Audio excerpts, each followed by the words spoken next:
Okay. Well, I think we're going to go ahead and start.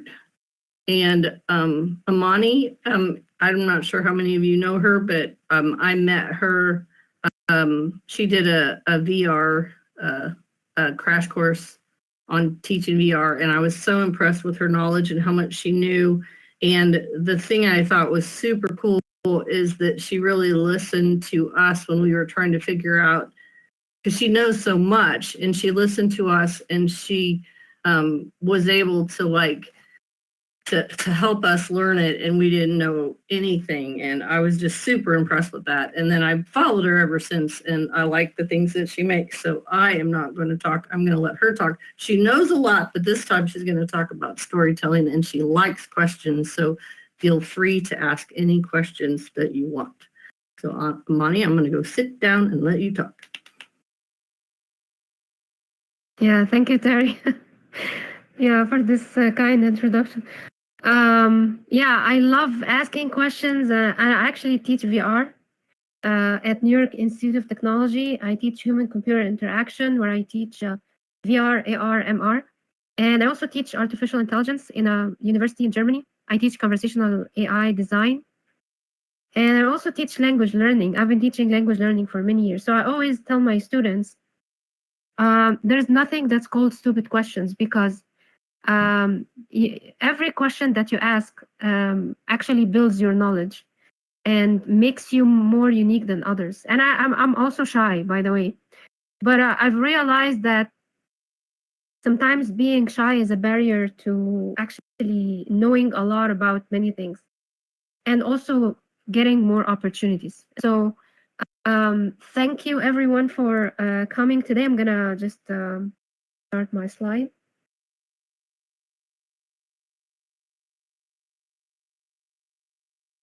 So I'm really excited to take you through a journey which actually happened like five years ago or four years ago.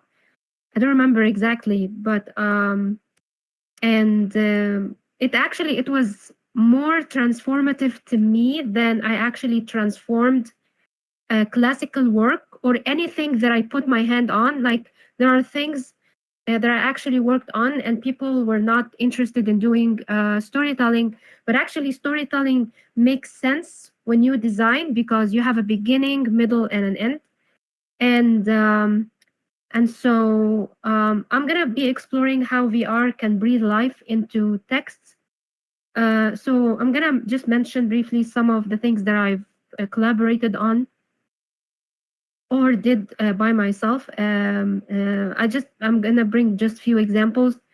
So Language Cities, Beautiful Mind, Merchant of Venice, which is a work in progress, A Doll's House, which we're gonna travel to today, which in A Doll's House actually enables students to step into the shoes of complex characters. I'll also share my experience with using AI tools, text to 3D in the design process, what worked and what didn't, and how I try to make it work.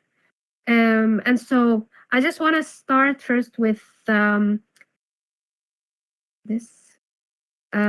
with just a little background about the challenge of reading literature, because literature can often be a challenging subject, especially for those unfamiliar with the culture, the history, and the context of the story. And in many cases, when you read or you teach reading, people sometimes struggle to connect with the themes, especially if you're teaching also students from other cultures. And so why they can't connect with the themes? Because symbolism, nuances with classic words, they struggle to connect with these. And so this disconnect has led me to explore how ways of teaching literature made students, so instead of students reading or watching, what if they could live these stories and experience these certain things that the original characters have experienced. And you can imagine the possibilities if they could enter the world of Bassanio, for example, in Merchant of Venice, or Nora in A Doll's House. And so there have been some solutions in the past that I've seen, like I've actually used videos.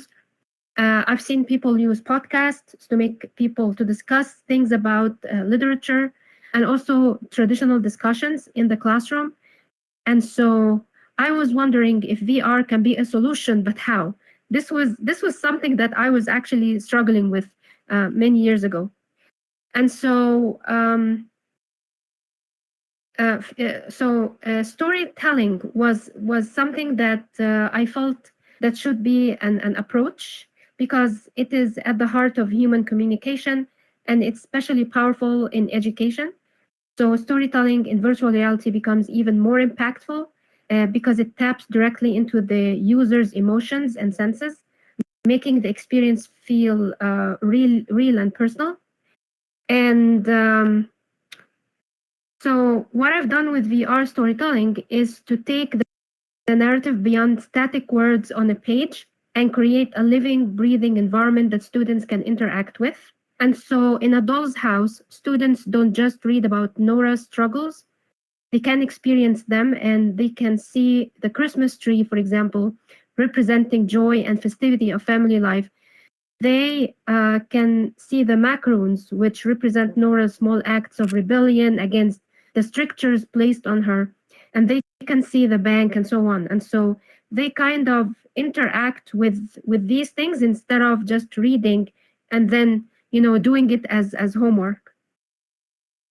But the problem is that some virtual reality platforms, they are very limited, but they are also accessible. That's one of the most important things, because not all my students have headsets, and I just wanted something that can be accessible to students and also more appropriate for education, despite its limitations.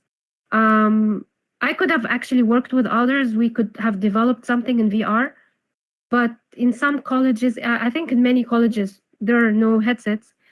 And so we can still create powerful immersive experiences. And that actually took me 2 months to figure out how I'm going to design it. And I had to visit actually many worlds and analyze how others design and how people experience their design. And there have been lots of things that I wanted animations, I wanted static props. There was a purpose for the design. What is the theme consistency? What could be how to display these themes, and so on. And so one of the things I also was thinking of is how to enhance this educational content, because it's not only storytelling, it has to, the foundation should be storytelling, but also instructional design. And so Amany, yes. Amany, sorry to interrupt, but you're not advancing your slides yet, right? No, I did. I'm advancing my slides. Because there. Sravani, Yeah. can you see Hassan? Okay. All right. Oh, she just asked okay. a question about that. Sorry. I can keep it this way if no, it's advancing. So you're okay. It's working. Oh, okay. Okay, so one of the things that I used was the ADDIE model, and also I love backward design model. I'm a big fan, and it makes it easy. I also teach it, and always my students say that the backward design model is very. I mean, I teach it in a way that makes it easy for students to create their games or their immersive experiences in Unity. And it has certain steps that you can actually follow so that you can come up with something that it can be an assessment, and at the same time the students can follow. And so and of course in the backward design model, you start with the learning outcome, and then you start drafting how your students will experience things in virtual reality. Okay, so do you see the slide? I just want to stop here for any questions.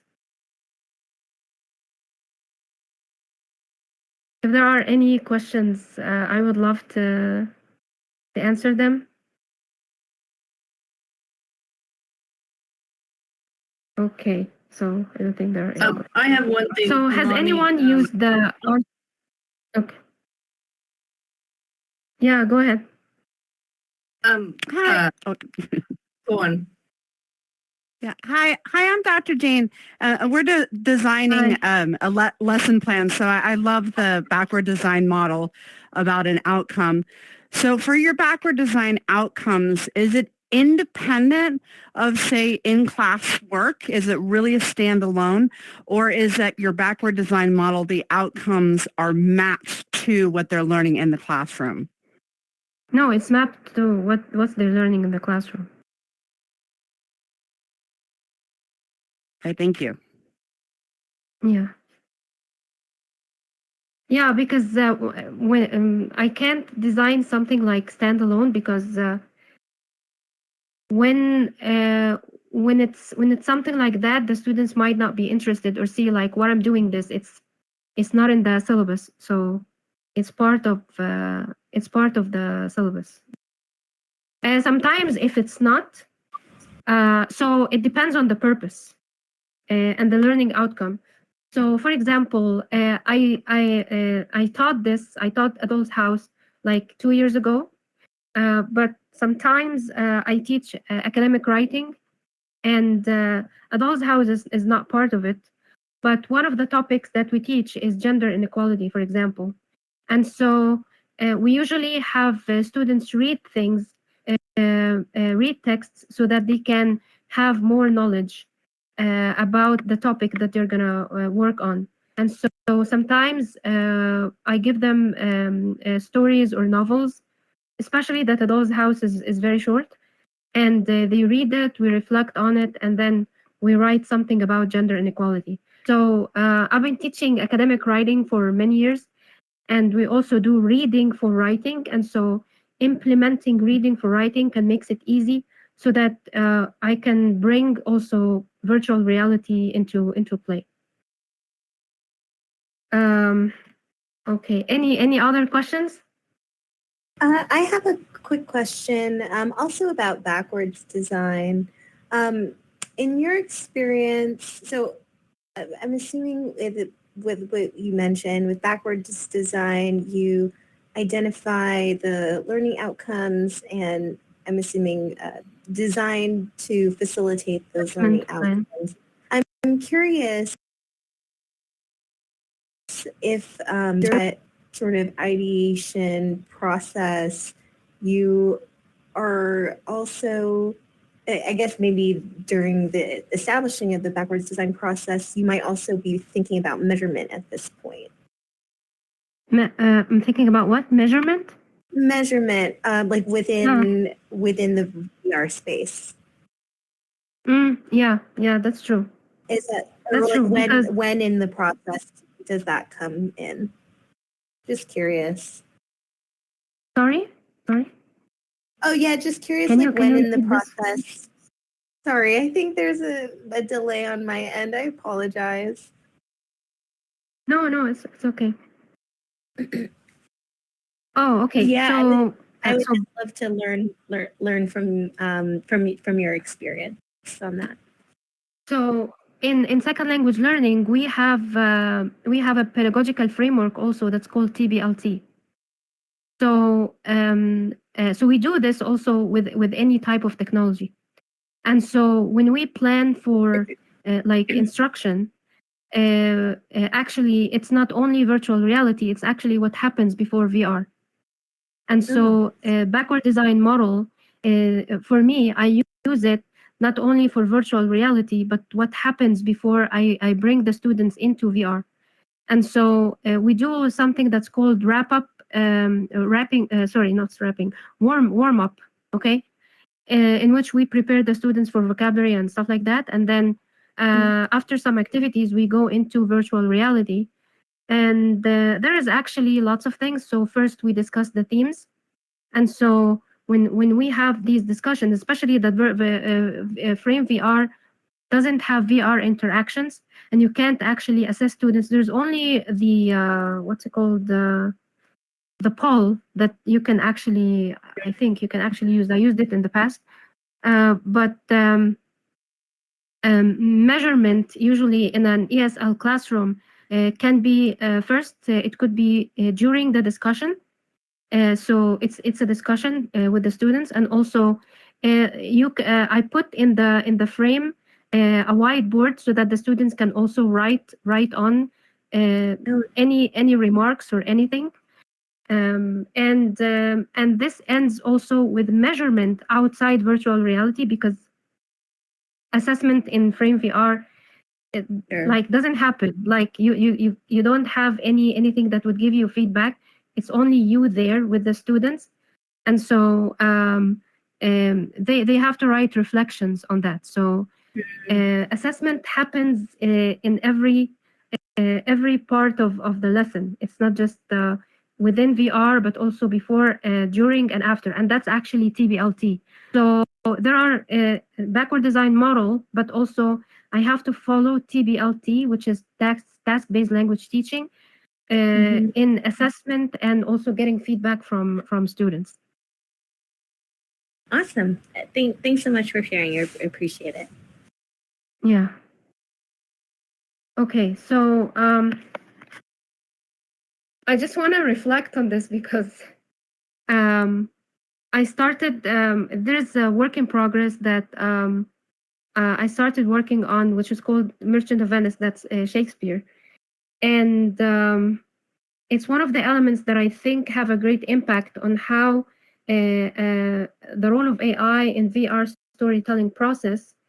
When I first started on this experience, Merchant of Venice, and as you can see, I'm not sure if you used the Luma AI or Meshi, but I actually couldn't create this through prompting. This was, I mean, especially for this character Bassanio, it was very difficult, and I'll show you why. I'm sure you know who this guy is. Okay, so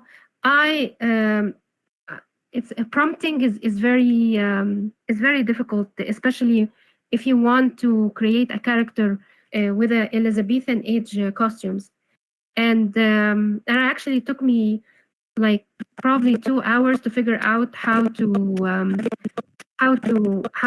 have AI create these costumes. And Meshi used to have this image to text or image to prompt feature. Amany, I have to stop you for a minute. Kimberly, we can't hear you. I think you were probably telling her to advance the slide, which she just did, I think. Can you hear me now? So no, probably I can. Kimberly, we can't hear you at all. It's like Dr. Jane was last time. Amany, we can hear you fine. Can you hear me now? We can hear, Amany, we can hear you fine. I think Kimberly was telling me the slides weren't advancing, but now, so you got 3 characters on the slide, right? Oh, yeah. Right? Okay, that's what, yeah. I think it's a little delayed. So tell us what we should be seeing on the slide when you change the slide. Okay. So I was just talking about my experience with prompting text to 3D, okay? And I'm not sure if anyone has used Meshi or Luma AI. Has anyone used Meshi? I don't see you. I just see the slides. So if you can speak. Has anyone used Luma AI? So I use a lot of AI tools to design. So has anyone used Luma AI or Meshi? I've used both of those. These are text to 3D. So all of these and even these were designed by artificial intelligence. So instead of Blender, I'm not good at Blender. I asked artificial intelligence to design these for me for my experience. So are you familiar with this? Have you ever used these? Okay, so sometimes it's really hard to find these things for free on on Unity Asset Store or Sketchfab. And so I just wanted to create my own characters. Can you hear me? Oh, Yeah, we can hear you. I can. can you yeah. hear me? Okay. So I wanted to create my own characters. And so I went to Luma AI. I failed. And I had to go to Meshi. Meshi has, you can go on Google, type a picture of an Elizabethan age character with embroidered outfit, and then you get a picture, and then I upload it to Meshi, and then Meshi creates the prompt for me. Okay. And then I take this prompt, and then I took this prompt actually, and then I put it on Luma AI, and this is what I got: a character without head. Okay. And so from a previous training that I did last June, we were exploring artificial intelligence and virtual reality, and then we were experimenting with how, okay, if we typed just Brad Pitt, would artificial intelligence figure it out instead of writing a detailed prompt? And this is what we got from artificial intelligence, which is kind of like 90% similar. And so I was like, okay, I'm not going to spend 2 more hours explaining to AI that I want a character with a head, okay, and how this head should look like. And so I typed that, I typed the same prompt, and then I just put Brad Pitt with his head because I just wanted the AI to, I just wanted to make sure that AI understands, and then this is what it created. So prompting is very important, and I realized that after Meshi has like this feature is no longer there. I figured out that maybe I can also use ChatGPT so that I can upload the picture and then it can create the prompt. Okay, so I hope that you can like experience these, because I mean we've done like a workshop where people actually use these tools to create their own worlds. Okay. So is that considered completely free? Sorry, is that considered what? Is that considered like so like if we do that and we want, like, because you know I usually have to pay for those things. No. So is that so that's the method to be able to create it with like free to use tools? Yeah. It's free. It's free, and also Frame VR, they have a similar tool, but I think you can use it only 3 times. But then they also have some tools that were created by members. You can also use it. But Luma AI is free, and because it's still under development, like people who master prompting, they create really fancy stuff. And one of the things also that's really amazing with Luma is that you can download it with FBX, GLB files, like any type of file that you can use so that you can upload it to any platform. So it comes with different extensions for different VR platforms. So it's really great and also free. And I think also Meshi, I used it last year to generate this, but then now I use Luma AI. Meshi is also good, but I prefer Luma. Luma is more advanced, and it's also well known, a well known and a trusted source. And the objects that you create, they're optimized, because I remember when I haven't gotten to work with this stuff recently, but there was a time whenever you would create objects, and if they weren't optimized, it used up all of your processing power. So these are, you're able to make things and it doesn't use up all the processing power. Yeah, what you're saying? no, they can be optimized. You can actually have also high quality of these assets. Yeah. Have you ever used the 3D mesher in Frame? I haven't seen it. I've just seen like the comments on LinkedIn about it. Yeah, I did. I used it. I used the chatbot. I used the images also, because I was training educators last January. So I actually showed them how to use it, but unfortunately, it's not like they can give you 3 attempts, but then afterwards you have to pay for it. But I was working on a project. It's for Columbia Teachers College, and I was actually planned to use the AI chatbot, and I created a document that tells you a story about the project and everything, and also the scavenger hunt. But I don't know, the chatbot like started to say fake things about the project, so we decided to delete it. And we were on a free plan because we didn't want to purchase one until we launched the project. And it was very distracting. It was very distracting. So we deleted it.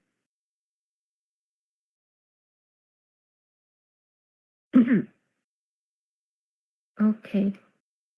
So I just wanted to share something that has to do with Adults House. So when I did Adults House, I was teaching 2 classes, and I was like, okay, I'm gonna teach 1 class using traditional methods, discussions in the classroom, reflections. I also provided them with a video. But then the other class was the class that I used virtual reality. And one of the things that I also believe was impactful is I used the news. So there is one of the things that you use in, and you will see in the in Adults House, is called news, and it places something in the environment that you will see it, and you can also search.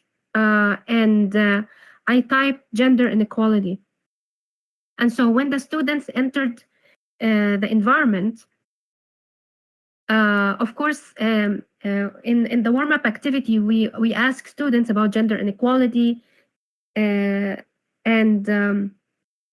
so I do the same thing both in the traditional and the VR classroom, and I think that thing was very powerful because it had like headlines of that relates to gender inequality, but one of the things also that I don't know, it didn't make any difference in the traditional class, but made a lot of difference asking them about Nora's attitude in the 21st century.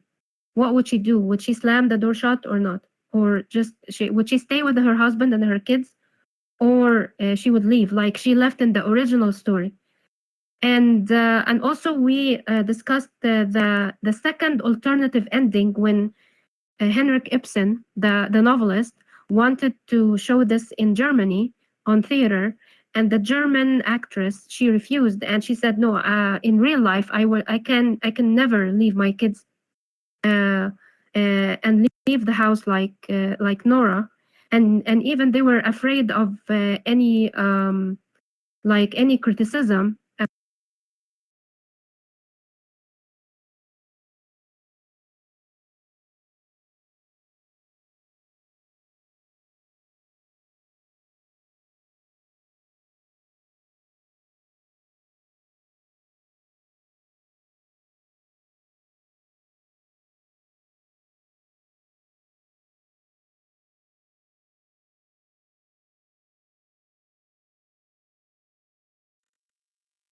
I used Turnitin. That was actually before ChatGPT, and the students plagiarized in the traditional one, but in the VR one, they reflected on their own culture, and they felt that Nora is part of their culture, and what she is how she's going to behave, or how, if she's going to leave the house or not. And I was really like surprised to see how the students who experienced virtual reality, they didn't plagiarize, and they kind of connected with the Nora and the story, and how the others, all of them plagiarized, which was very surprising. And so I really think that VR transforms storytelling if we actually, I don't want to say also that I designed it perfectly, because every time we design something, we reflect on it and we feel like it could have been better. But we actually immerse ourselves in experiences that evoke deeper emotions and build empathy and enhance cultural understanding. And this makes us not just spectators, but participants in the narrative. And I'm a big fan of immersive storytelling in VR chat. And I've attended like several experiences.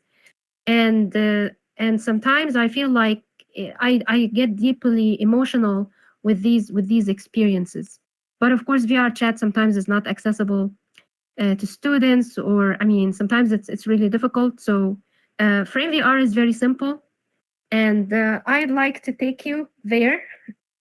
And I think I'm going to share my screen again.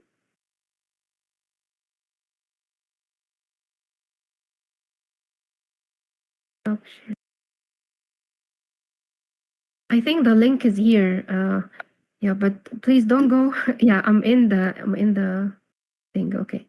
I sent it by LinkedIn to everyone except for Melon Glow, and there's one other, because I don't know who you are, but it is up on the yellow thing. But she's going to show us it on the screen for a little while, because once we get in there, it's not always easy to talk. And I do have a few questions for you, Amany. Oh, sure. You think, what were you going to say? No, I think we are 12, so 8 and 15, that's 23, so I think we can all be there. Well, but some will be spectators. Yeah, spectators can't ask questions. The others can. Yeah. I do have a question, Amany. On the spider, is that part of the book? It's not a spider, it's tarantula. It's part of the book. It's a dance. Okay, I didn't catch that. I read it, but I didn't catch that. So do talk about that. Yeah, so Nora was dancing the tarantula, and this means that she was very nervous because this guy was threatening her. So I was like, what if I put a tarantula beside her picture so that students can be scared? Like, oh, that's gross, that's scary. So, I mean, I just wanted to evoke the emotion. And in the headset, it does, the tarantula is intimidating. So I did read the screenplay, but I didn't catch that word was tarantula, because I just kind of skip words. A dance tarantula, I didn't catch that. But and the other thing that you said to me before, Amany, that I like is, and I don't know if you said it because I was sending people the link to the frame, but you said you don't use spatial because of the gaming. And you don't use Engage as much because it's too hard on people's computers. I like those tips. No. I mean, if you're planning to do this for K through 12, I was the VR developer for a project at Columbia, and at first I connected them with Engage, but then on the day of the presentation, students couldn't download Engage, and some of them, they spent 20 minutes, and some didn't have bandwidth. Like it was really problematic, and then we had to switch to Zoom. And then we were designing another experience on spatial, but then when the professor, I was like, I mean, that's gonna be okay, but the professor said the games, and then she said, well, this is not appropriate. It's not gonna be appropriate for the schools. So what else? And I was like, well, frame. But the problem is when I suggested the Engage first, because I'm a big fan of Engage, but the problem is even with my students, sometimes they can't download it. And even we have laptops in the college, but also these are made for like Word, Excel and stuff like that. And so at that time, Frame was glitching a lot. So that was last year. So that's why I didn't recommend it. But now I can recommend Frame, and I really wish that Gabe can have like more interactions in Frame, just like Altspace. So yeah, but Spatial is amazing. I would really love to create something on Spatial, especially that I was going to do something on Spatial, but then we switched to Frame because of K through 12 students and all of these security issues and stuff like that. Because also Spatial is not. Oh yeah. Also, what we found out about Spatial, it's for gaming, so you can't use it with the students. You know, FERBA and all of these things. Yeah. So Frame is known for education.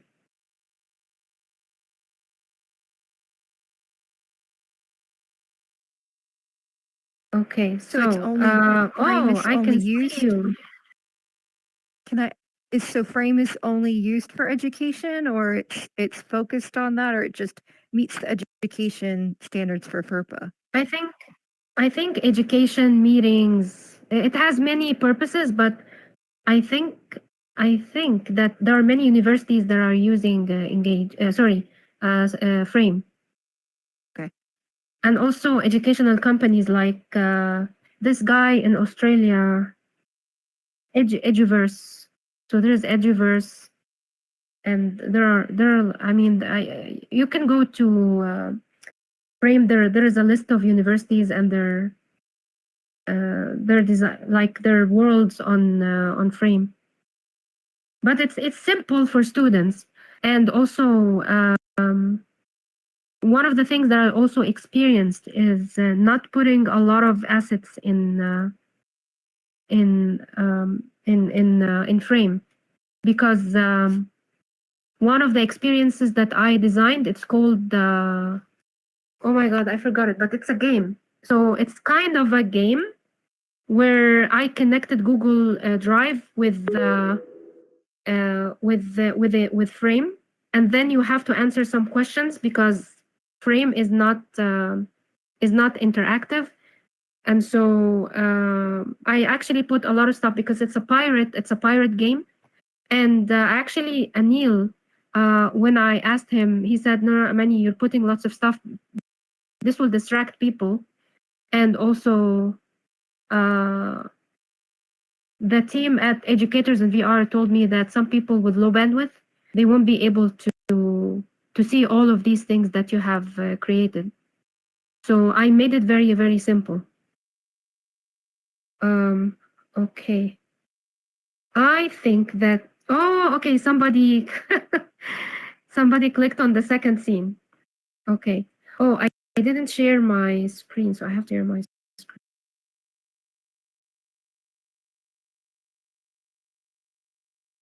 Oh, I was actually waiting for someone to do it.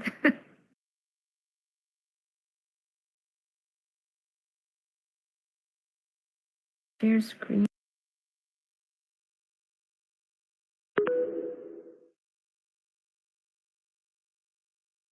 So do you teach K through 12? Is that what I'm understanding? No. I was like, I was part of a project. It was like all the United States.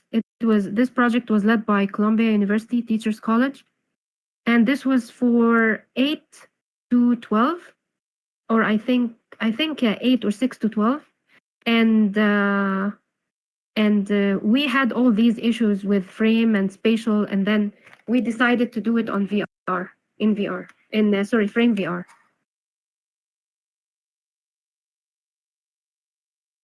Yeah, so that bird, actually I didn't find a bird, that's a parrot, but anyways, it's so that's actually a symbol of Nora. And this is the door. It's actually a symbol of the first ending and the second or alternative ending that was on the theater.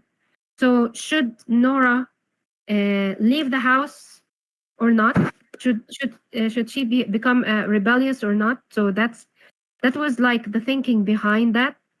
And yeah, the tarantula. This image was made by AI.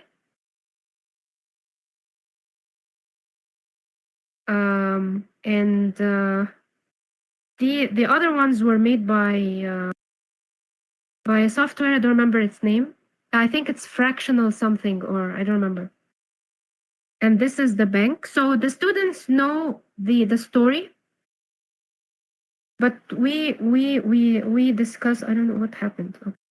But we discussed that. I was so glad to find this living room, and frame every time they do upgrades.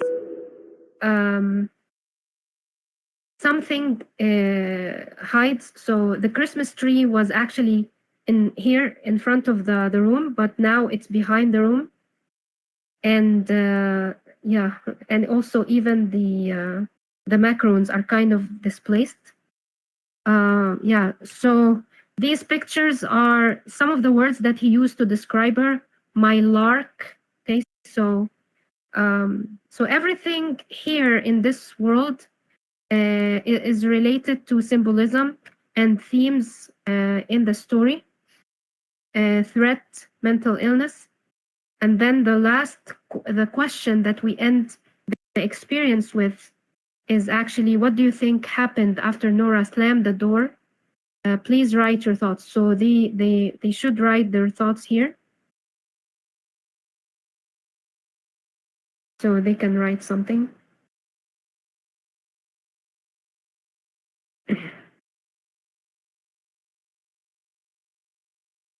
Yeah.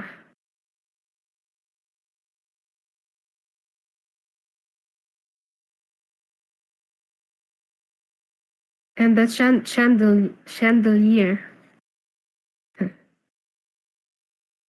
Yeah, it took me a while to figure out things that would look like the 19th century.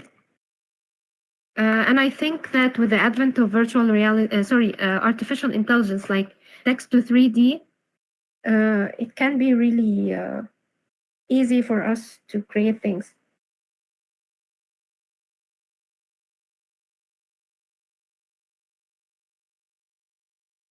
Oh, I love the flower.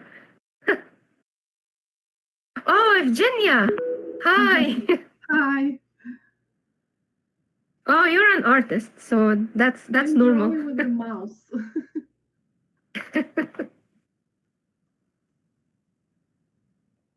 Yeah, you should teach me. Oh, wow.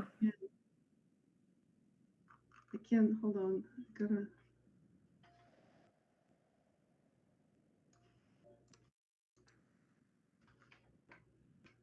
I did clean up.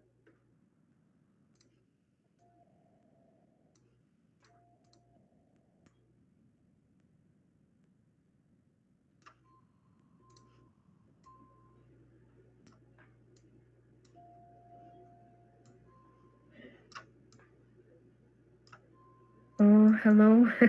Yeah, students love to do these stuff, write and be free. I remember the first time I took my students to VR.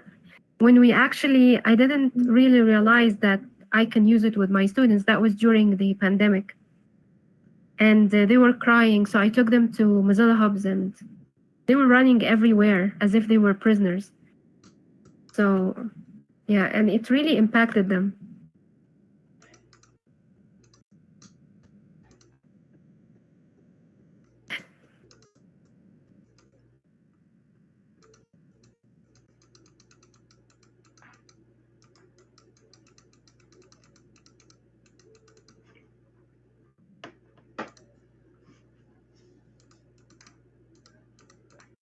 Mm. It's hard. It doesn't.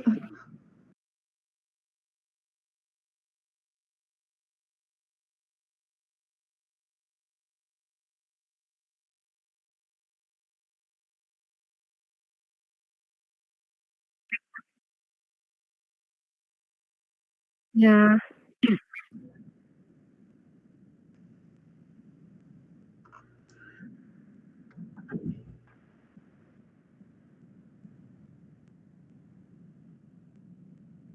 Mm.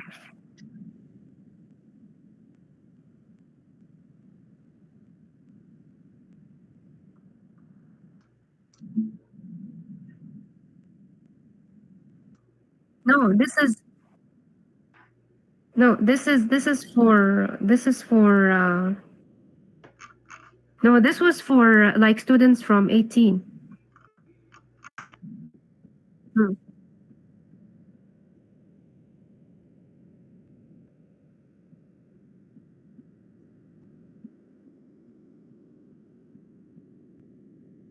Thank you.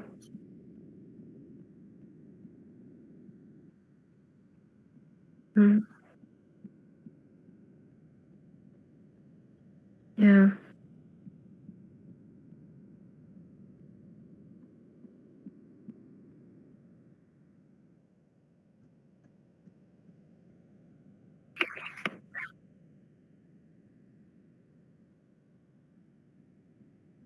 Mm.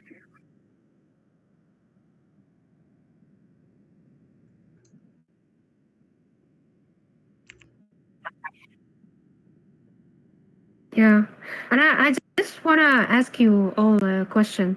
Like, if there is a platform that would make you, I don't know, I'm just trying to, like, you love reading, how would you enjoy reading in VR or mixed reality?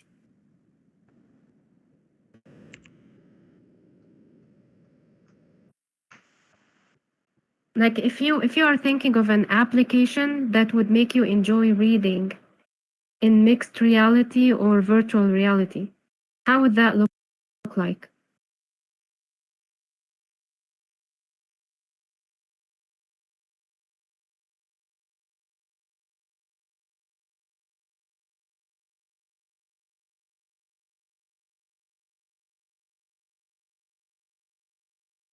Oh, oh.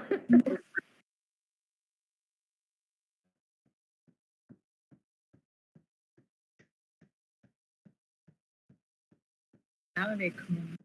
I actually started a space and spatial for, I was going to try out a web request and bring in like a public, can't remember the word for it, but when there are works of literature that are in the public domain, so that you could read inside the space. And I just had a cozy reading environment that like I wanted like a little fireplace and stuff. But right now I made one that's like a little cave, and it has a bookshelf and a little comfy chair, and you can just sit there. And so far I haven't added the capability to read yet, but I started thinking about maybe audiobooks would be better, because then you could look around you while you're listening.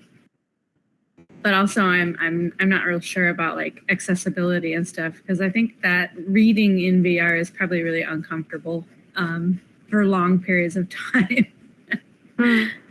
Yeah. I have one idea that I don't know how many people are gonna have that. You know how sometimes when you watch some videos, there are subway surfers. So also I was at the college and they were showing something important, and on the side they were showing subway surfers. You know what I mean? Is those videos that for ADHD to kind of like keep your attention, when your attention shifts, you like start watching those videos of people running in the subway and like games. You know what I mean? I'm trying to.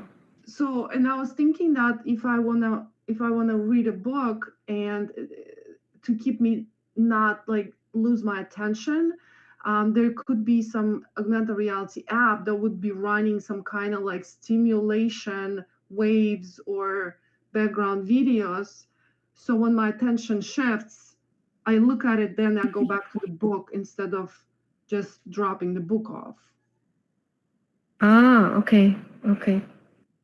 And would you be interested in an application like where you can use artificial intelligence to kind of create your own characters or create something that relates to, or create your own visual novel or visual book of this experience or book that you are reading? Yeah, I think so. Yeah, that'd be nice. That'd be cool.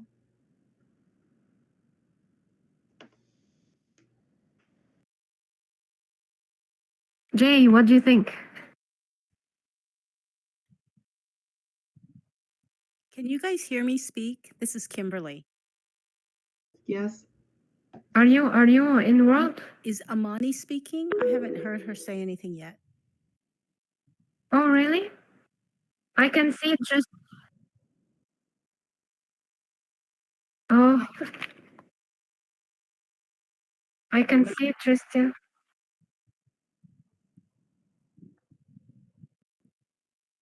Terry, okay. Yeah, I can hear you also.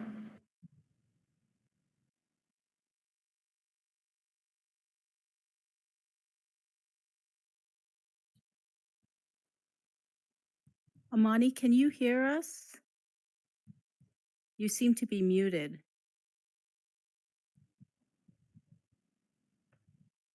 And I don't think Terry is here. Oh, there's Terry. Terry, can you hear us? Can you hear me? This is Kimberly. Yes. Yeah. Okay, because most people seem to be muted. I don't know if it's because I'm not sure why. Well, you push M or push mute. Oh, because nobody came in as spectators. So push M or the little thing at the bottom. If you're still in, you can't hear talking in here on in the other one. You have to be in frame to hear each other, and you have to be close to each other. Does my audio sound disrupted still, or is it No, okay? you sound perfect in frame. Okay, so I'm in headset and I've unmuted my mic, and I guess I'll leave it unmuted so I can say stuff, but other people can talk too. I don't know if they have not figured out how to unmute themselves because everyone's got the muted thing over their head. Let me see if I can. Well, this is it's her site. I don't think I can unmute everybody. If you still have the XR space on, you can hear Amany there. And you could kind of tell. Yeah, can you hear me? Yeah. But we can hear you in both places. Amany, Yeah, can you unmute everybody in the frame? Don't you have a control that you can Unmute? Yeah. Unmute everybody in frame. Okay. Oh, free.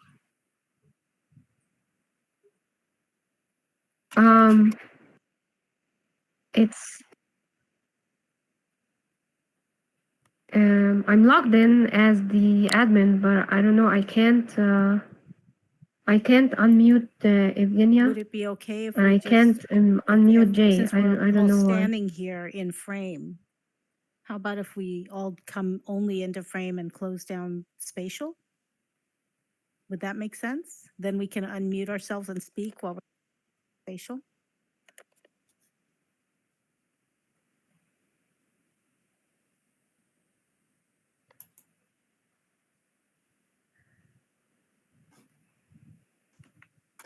Yeah, I think that would be better.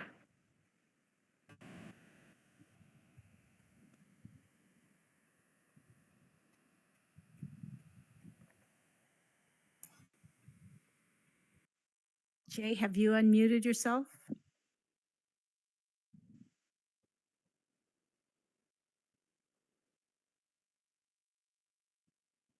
Kimberly said in frame, if you wanted, or is there anybody still left in the room that's not in frame? There are 10 in let's see, we got.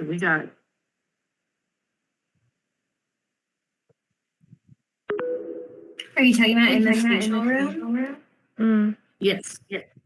Oh, I am, but I could, if I close out spatial, I could probably, my computer could probably handle frame on its own. Okay, let's all go to frame. We're almost to the time up anyway in this room.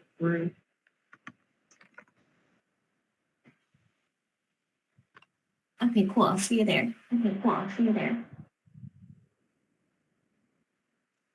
Just reiterating for anybody that's still in spatial, moving into frame. So close your spatial browser and just add a little frame. tr.io/doll.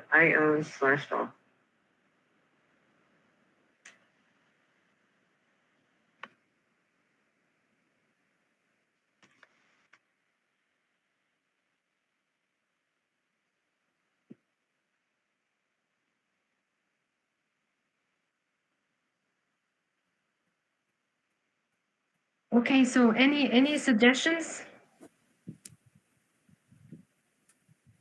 Like I'm really thinking of creating something on spatial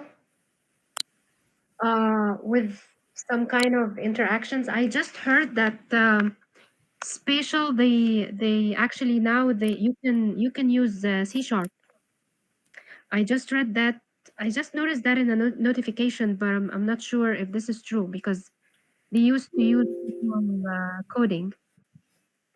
But it would be actually better if they use C#. So, you know, when you use the package. New capability.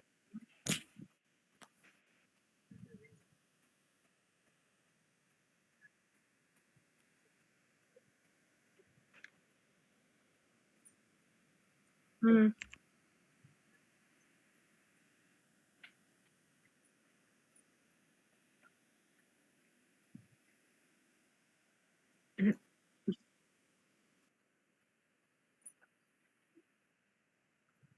Yes. Yeah. Mm.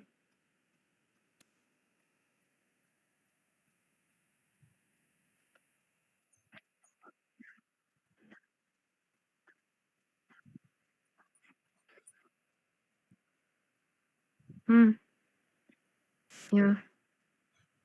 The thing is that this was designed not for students to explore it by themselves, but with teacher like discussions and guidance. So, and that's why I made it here so that we can explore the themes and then we can go around as if it's like a museum or something that we are we're trying to see what Nora was feeling and also the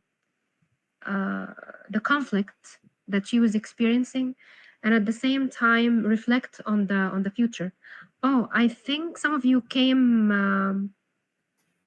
now, so probably I just want to show you scene 1 again. So where is it? Oh yeah, it's here. So this is the one that I was talking about. It's the news feature in frame. And so these are news that would relate, but I don't know why they're mentioning India like in two pieces of news. But yeah, you never know what shows up here. But it is something that kind of relates past to the future, and they can also click on it. I'm a big fan of South India movies, so yeah, they can also read and scroll down. Okay, and it will also, yeah, so they can also explore it on their own after we finish discussing that. And yeah, this is one of the things that I felt can do something in this world, can connect the students. Like they can read headlines or like novelists in the past, they tried to solve the problem of gender inequality, but it still persists. Actually, it's worse. It's not still persists.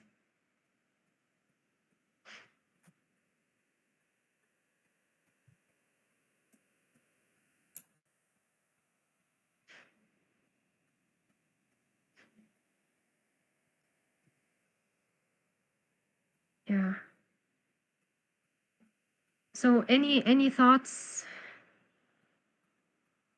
Can I ask you what's your favorite novel or play?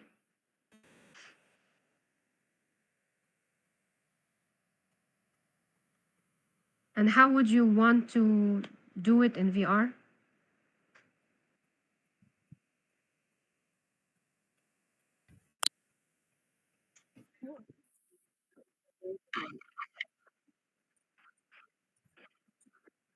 Ah, yeah.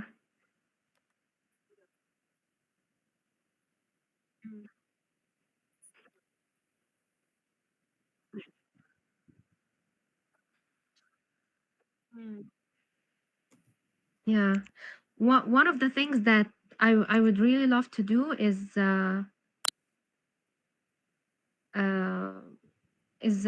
what's it called? So it's choose your own path. I'm not sure if you. Yeah, but there's also choose your own path.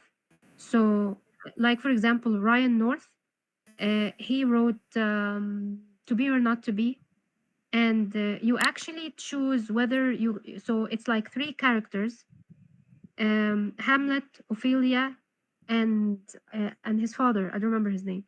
And so, yeah, I actually studied this. I mean, it was part of a project, and I actually studied how Ryan North designed it, and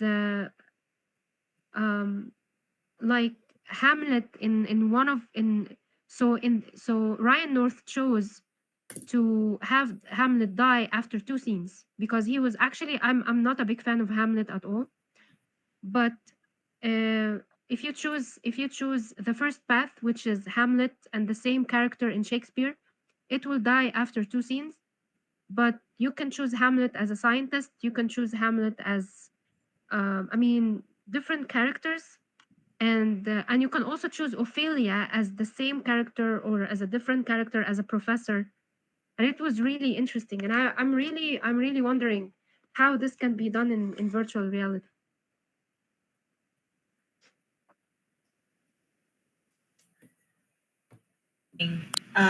Sorry, can you hear me? Mm-hmm. Yeah, that's super interesting. It sort of got me thinking about Macbeth as it was, a play, but in one of the most recent renditions of Macbeth on Broadway, it was like a little bit more modern day. I guess if you can take that, what was it? It was Romeo and Juliet, traditional versus like the Leonardo DiCaprio version too, which is like a little bit more hip. I feel like transforming things in time is really interesting and their roles, but also just like the different perspective taking of stories. So kind of like Macbeth, technically the story of Macbeth in the immersive experience Sleep No More, but you could like follow different characters, and I think that's really interesting. Yeah, that's great. Yeah, that's great.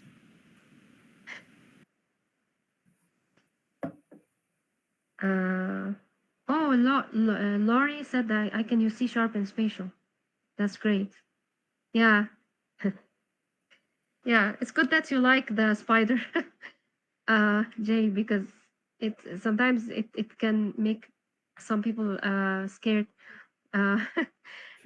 Visual script, okay. Theater by W. Somerset. Okay. Okay. Hitchhiker's Guide to the Galaxy is one of my favorite books. I like Fahrenheit. Okay. So I'm just reading the chat. It's best for book only. Okay. That's interesting.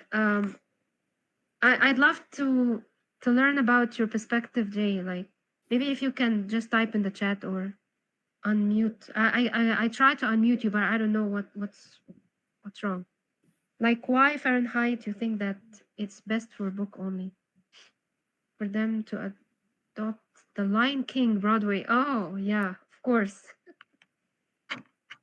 Yeah, would be a great for VR experience. But how would you? Yeah. Hmm. I actually there is this novel that this guy he's very famous. He was actually one of the co-founders of Oculus Story Studio. His name is Edward Sachi, and he, you know, if you know Angelica, this immersive experience, Wolves in the Walls. He was the co-founder. That was a fabulous immersive experience. I love Yeah. that one. Oh my God, I Storytelling love was it. so good. Yes. And so he said once that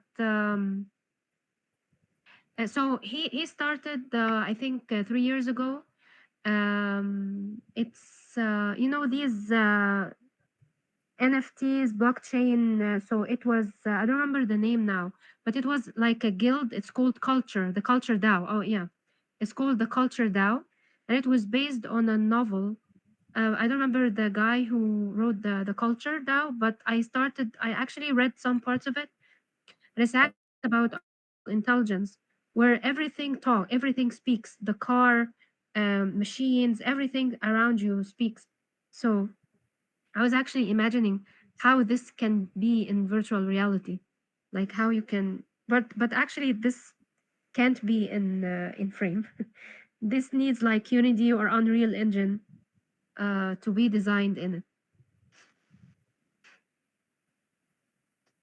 Oh, Fahrenheit is about book burning and why books are important. It's kind of meant to be read, I think. Oh, okay.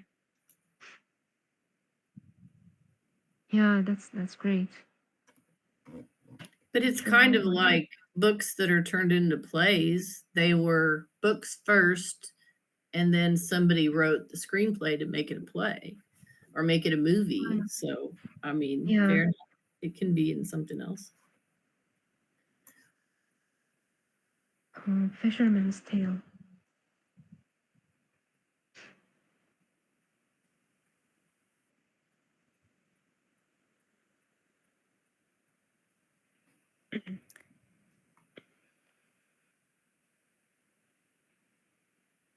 I can't access chat while I'm in my headset, but one of my favorite books or book series was Orson Scott Card's Ender's Game and The Shadow of the Hegemon, or sorry, the Ender's Shadow.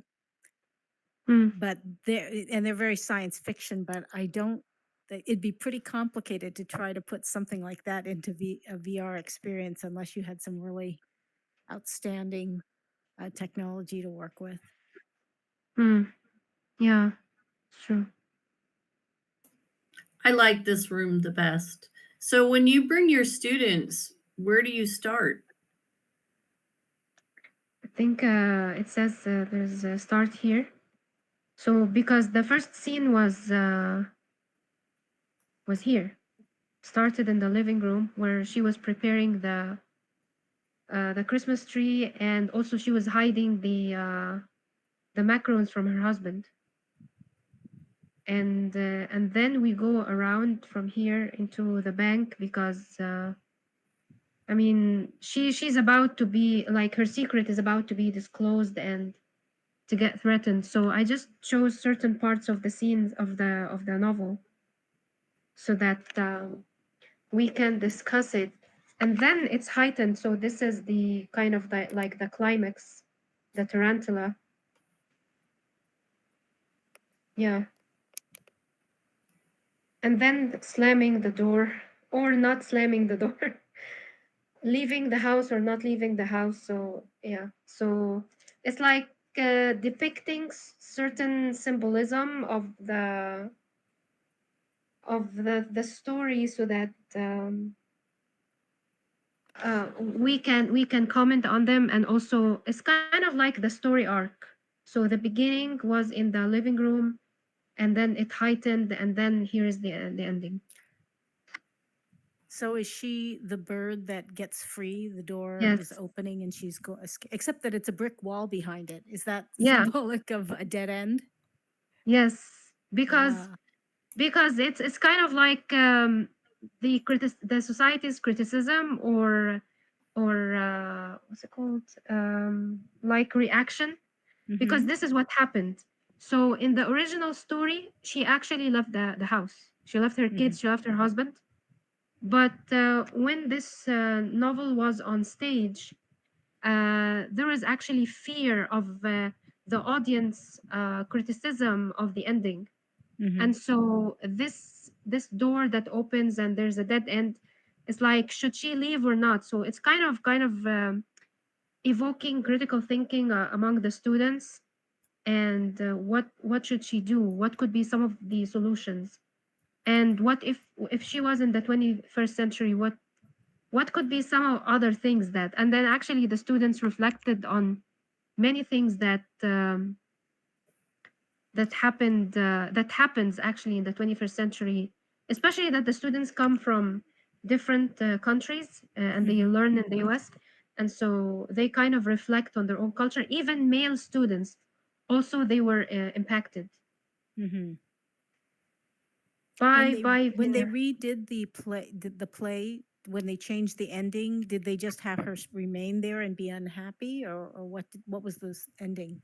Yeah, I actually felt like some of them were unhappy, but their unhappiness, they were kind of connecting between the culture, their own culture, and the story. It's like, maybe our culture is way worse than than actually what happened in the story, because I just wanted them not to think of it as 19th century story, but what if this happened in the 21st century, or what other things that could happen in the 21st century?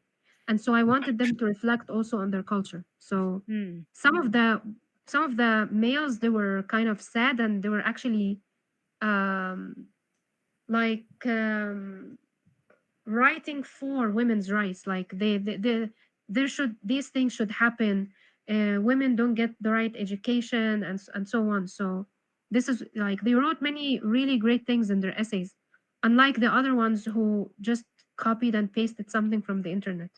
Yeah, that makes sense. So the people who experienced the the discussion in virtual reality, it really brought up true emotions. They were willing to authentically respond, right?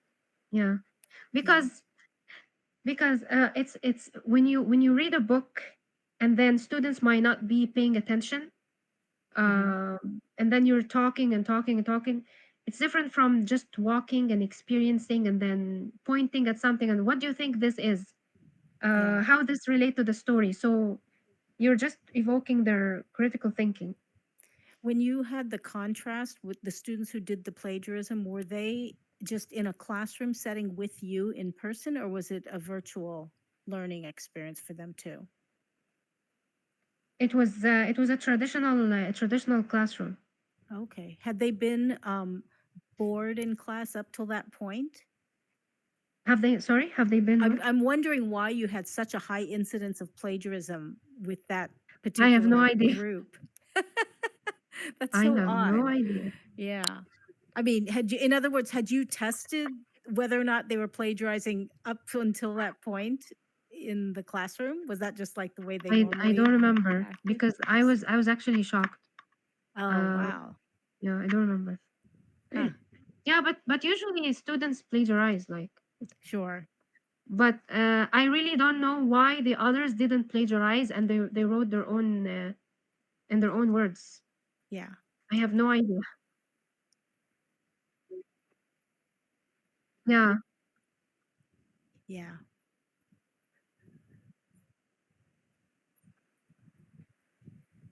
And maybe probably they didn't find anything on the internet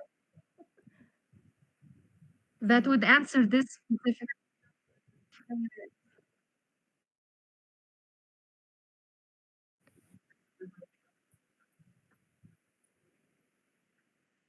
Thank you. Thank you. Thank you, Tristia. Yes, thank you, And Amany. great, This was thanks, fabulous. Tristia, for recording. Yeah, thank you. Thank you, Terry.